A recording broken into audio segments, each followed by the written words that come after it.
So I've decided to make a really short video on this topic so that all the goldfish on Reddit don't have to work too hard to understand what I'm saying. Everything out on this table is authentic. I do not buy clones or counterfeits. That's just me. So what's the difference between a clone and a counterfeit, and why is one so much worse than the other? Pay attention, Reddit users. This is the part where you have trouble understanding what the actual message is. This knife is not a clone. It is an authentic Shirogorov knife. A clone of this knife would be a knife that duplicates it exactly or nearly exactly and is sold as something else without stealing the brand or the logos. These knives are typically bought by people who know exactly what they are, and they're also bought by people who don't want to pay nearly as much for the real thing. They want to save some money and buy a clone. Now, these clones come in various tiers. They could be super duper low quality, medium quality, or honestly almost identical or better quality than the real thing, and not coming down on anyone who cannot afford the things that they want. If this is what you thought my point was in the original video, you didn't watch it or you didn't understand it, period. This is an authentic Spyderco PM2 with some aftermarket Flytanium scales. An example of a counterfeit would be some other company duplicating the exact appearance of this knife down to stealing their exact logos and anything else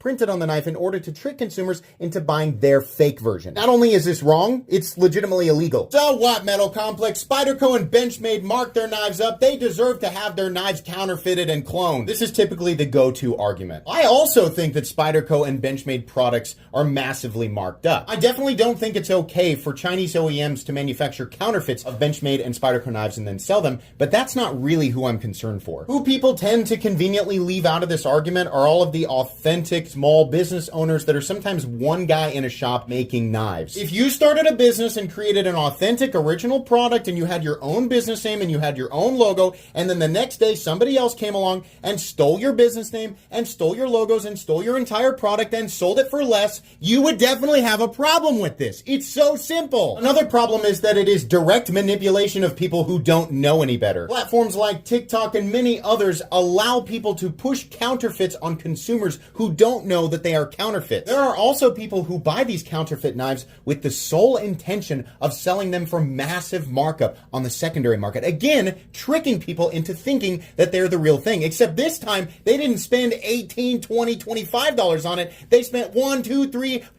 $400 on it. And don't even get me started on people who buy authentic knives from retailers only to return a counterfeit knife in the box and keep the real one for themselves. This definitely happens. If you sell counterfeit knives, you're an asshole. If you buy counterfeit knives with the intention of tricking somebody else into buying it, you're an asshole. I don't care about how you validate your purchases, whether they are authentic or they're clones. That was never the point. My point is, counterfeits cause a problem for all corners of our community, and you should definitely acknowledge that.